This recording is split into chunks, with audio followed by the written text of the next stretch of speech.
Bob's your uncle. Everyone says it. Nobody knows where it comes from. In 1887, the most powerful man in the British Empire handed his nephew a job he had no business holding. Chief Secretary for Ireland, one of the most dangerous political positions in the world. The nephew had never held office, never fought an election on policy, never done anything except write philosophy papers and attend society dinners. The uncle was Robert Cecil, 3-time Prime Minister, the 3rd Marquess of Salisbury. The nephew was Arthur Balfour, and the British public named it for what it was. Need something you never earned? Bob's your uncle. But the phrase became a joke. The story behind it is not. Cecil did not stop at one appointment. He made Balfour leader of the House of Commons, then Prime Minister. He placed his eldest son at the Foreign Office, his son-in-law at the Admiralty, his other nephew at the Board of Trade. He filled every seat that mattered with his own blood. Parliament had a name for it. Hotel Cecil. And what did Hotel Cecil do with 50 years of unbroken power? The uncle authorized the Boer War. 75,000 dead. The largest gold deposit on earth transferred to a network of financiers connected to the Cecils by blood and by marriage. The nephew wrote 67 words in 1917 that gave away a land Britain did not own. The Balfour Declaration. The Middle East has not recovered. One uncle, one nephew, the Boer War, the Balfour Declaration, 2 world wars shaped from inside the same family network. And the house they ran it all from? Hatfield House in Hertfordshire, the Cecil family still owns it today. This is that documented story. Stay with me, because this is not about ancient aristocrats. The network the Cecils built, documented by Carroll Quigley, professor of history at Georgetown University in the Anglo-American establishment, connected one family to the largest transfer of mineral wealth in modern history, the redrawing of the Middle East and the financial architecture of 2 world wars. Every connection in this video is sourced. Robert Gascoigne Cecil became Prime Minister for the first time in 1885. He would hold the office 3 times over the next 17 years. He also served as his own Foreign Secretary, running both domestic and imperial policy simultaneously from Hatfield House. His income was £60,000 a year. He owned 20,000 acres of land across Hertfordshire and other counties. Hatfield House had been in the Cecil family since 1611, built by Robert Cecil, the 1st Earl of Salisbury, who had been Chief Secretary to Elizabeth I. The family had been at the center of English power for 300 years before the 3rd Marquess took office. But wealth and land were not enough. The Cecils understood that power required placement. Every critical position in the British government needed to be held by someone whose loyalty was guaranteed. Not by party, not by ideology, but by blood. Salisbury's sister, Lady Blanche Cecil, had married James Maitland Balfour. Their eldest son was Arthur. That made Arthur Balfour the Prime Minister's nephew, and that nephew became the most powerful instrument in the Cecil network. In 1887, Salisbury made Balfour Chief Secretary for Ireland. By 1891, he was leader of the House of Commons, the second most powerful position in government. By 1902, he was Prime Minister. But Arthur was not the only appointment.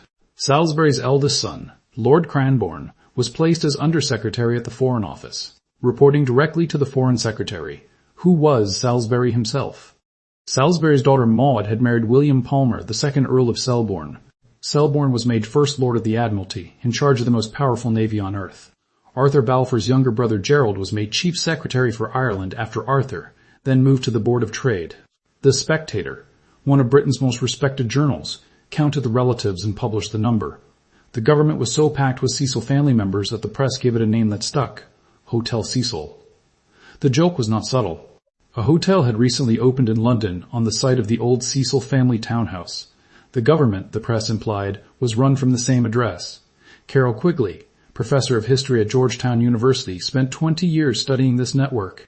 His research, published in the Anglo-American establishment, documented what he called the Cecil Bloc, a web of aristocratic families connected to the Cecils through blood, marriage, and shared financial interest.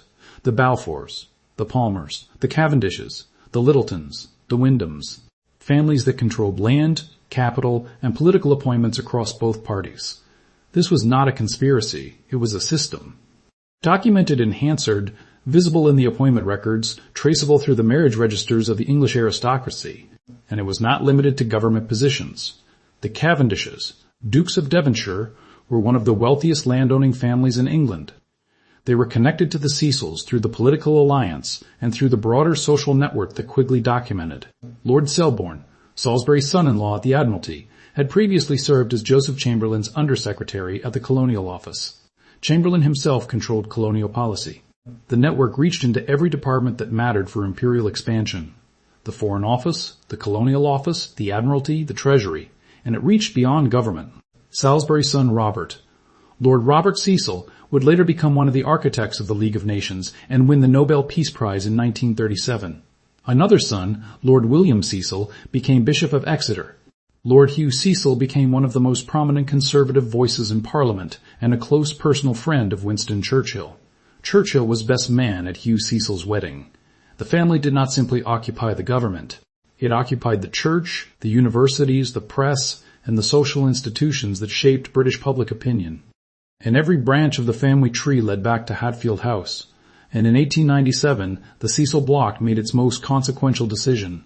Salisbury appointed Alfred Milner as High Commissioner to South Africa. That single appointment, one man, sent to one colony, by one Prime Minister, would trigger a war that killed 75,000 people and transferred control of the largest gold deposit on Earth to a financial network that ran through Hatfield House. Here is how it happened. Alfred Milner was not a politician. He was a civil servant and an imperialist. He had studied in Germany. He had served in Egypt under Sir Evelyn Baring. He was precise, determined, and ruthless. He was also deeply connected to the Cecil family. During his time in South Africa, Milner fell in love with Violet Cecil, the wife of Salisbury's fourth son, Lord Edward Cecil. The personal and the political were inseparable. Milner arrived in South Africa with a mandate from Salisbury's government, but his agenda went beyond diplomacy. Within 2 years, he had concluded that war with the Boer republics was the only course, and he worked deliberately to bring it about. The reason was gold. In 1886, the largest gold deposit ever discovered had been found beneath the Witwatersrand in the Transvaal, a Boer republic that Britain did not control. The mines required enormous capital to develop. The industry came to be dominated by a small group of financiers known as the Randlords, and the most powerful of them operated through a network that connected directly to the Cecil Bloc. Cecil Rhodes, no relation to the Cecil family by blood, but deeply connected by alliance, had doped De Beers Consolidated Mines with Rothschild financing. By 1888, De Beers controlled 98% of South African diamond output. The Rothschilds were the second largest shareholders. Rhodes was also Prime Minister of the Cape Colony and the Managing Director of the British South Africa Company, which was extending imperial territory northward into what became Rhodesia. Rhodes and Milner were close allies. Rhodes had founded a secret society in 1891, documented in his will and in Quigley's research, dedicated to the extension of British imperial power. He became a trustee of the Rhodes Trust after Rhodes died in 1902. Rhodes had even assigned all his assets, with the exception of 2,000 De Beers shares willed to his siblings, to Nathan Rothschild, with instructions to advance the vision of the society. The two men shared a vision and a network of financial backers whose interests aligned perfectly with the Cecil Bloc. The first attempt to seize the Boer republics had failed. In 1895, Rhodes had backed the Jameson Raid, an armed incursion into the Transvaal designed to trigger an uprising among the foreign miners and overthrow the Boer government. It was a disaster. The raiders were captured. Rhodes was forced to resign as Prime Minister of the Cape Colony. The scandal embarrassed Salisbury's government, but the objective did not change. Milner was appointed 2 years later, and where Rhodes had used force prematurely, Milner used diplomacy to engineer a crisis that left Britain no option but war. He demanded voting rights for foreign settlers in the Transvaal, the Uitlanders, knowing President Kruger would refuse. When Kruger refused, Milner had his justification.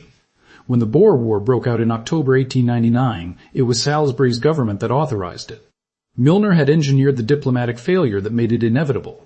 Joseph Chamberlain, the colonial secretary, supported it. But the decision rested with the Prime Minister, Robert Cecil. The Cecil family did not merely authorise the war from London, they fought in it.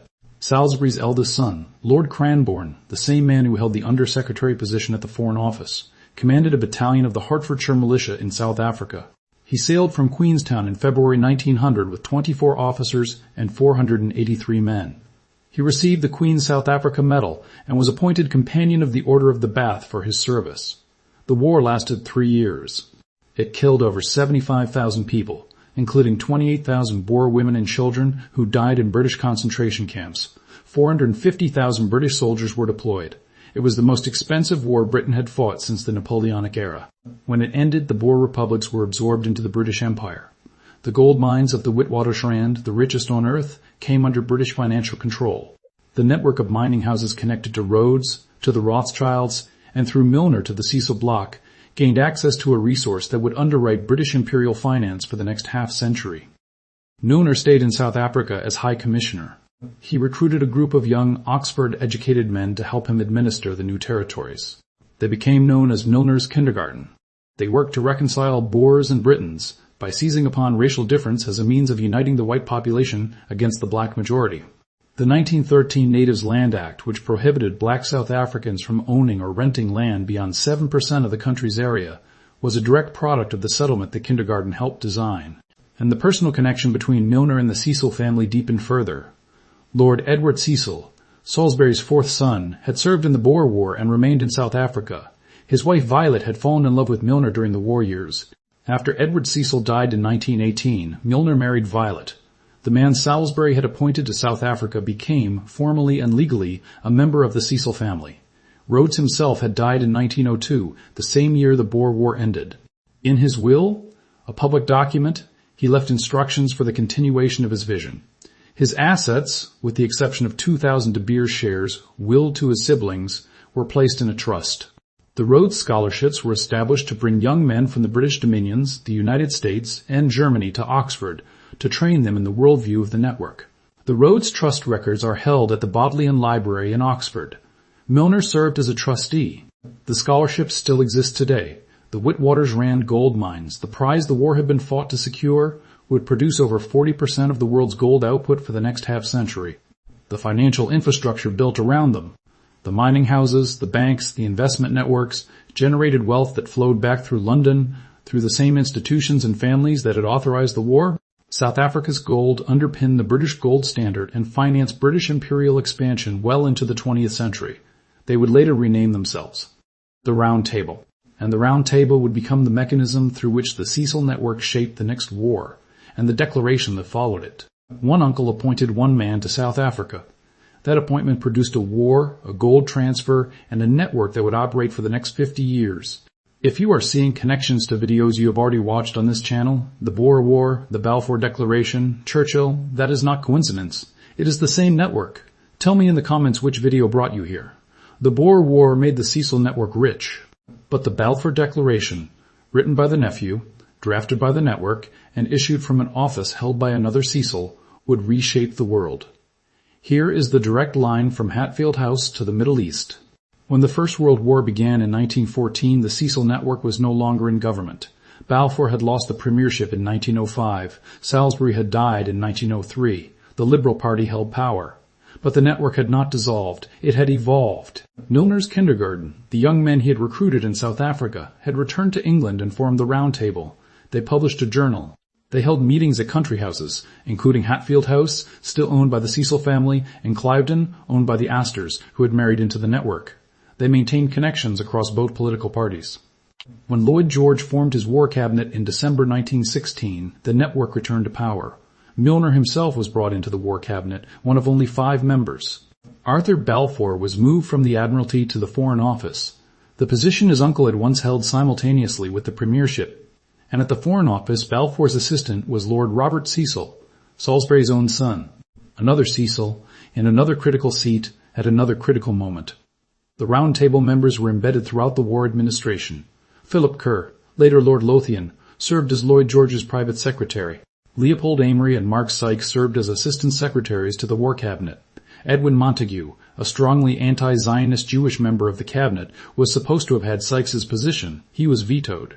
The secretariat that controlled what reached the war cabinet was staffed entirely by men sympathetic to the project. The Round Table continued to meet at the country houses of the network.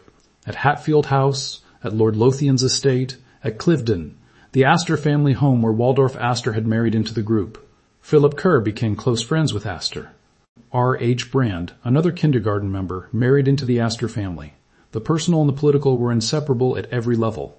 Amory and Milner were, according to multiple historians, including Quigley, the principal drafters of the text that became known as the Balfour Declaration. The declaration went through 5 drafts between June and October 1917. At each stage, the network shaped the language.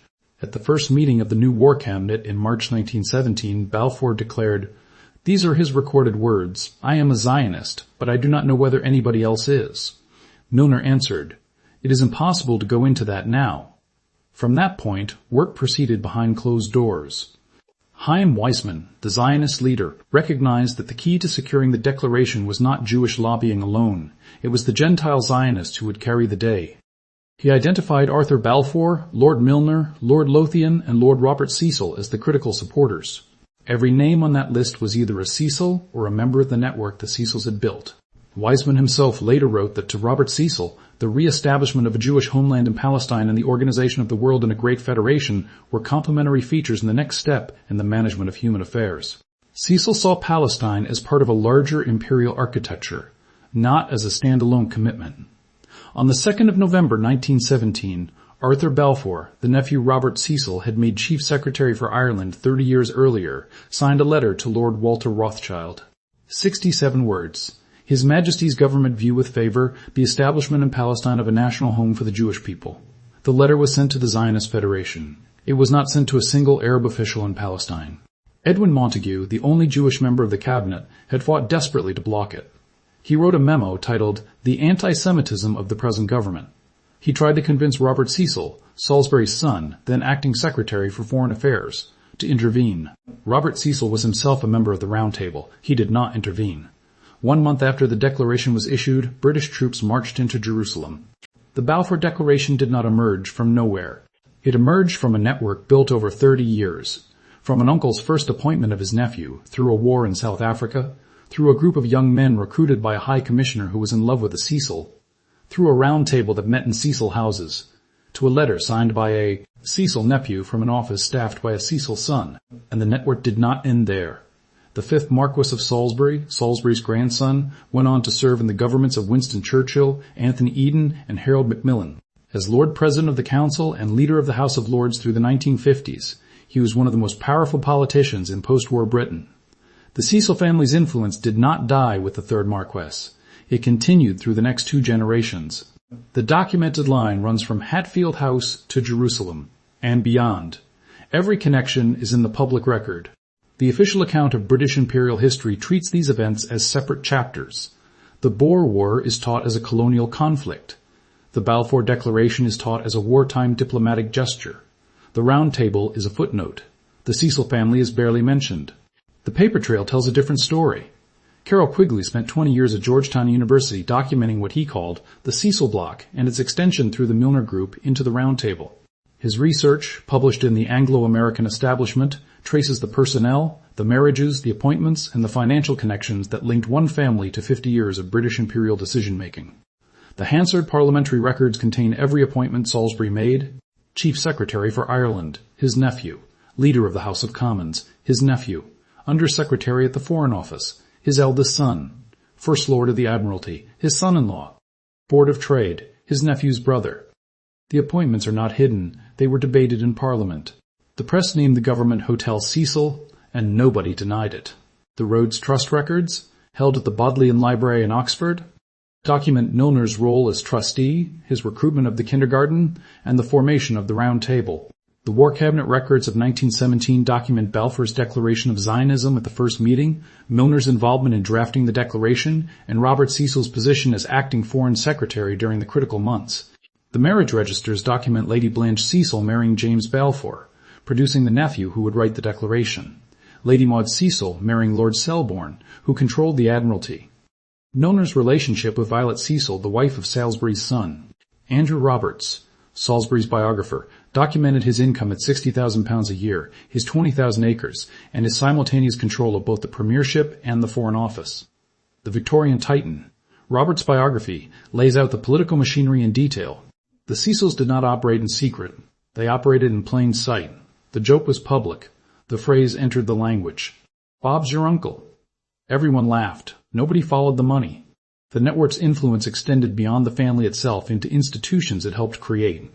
The Round Table, born from Milner's kindergarten, meeting in Cecil houses, evolved into the Royal Institute of International Affairs, known as Chatham House.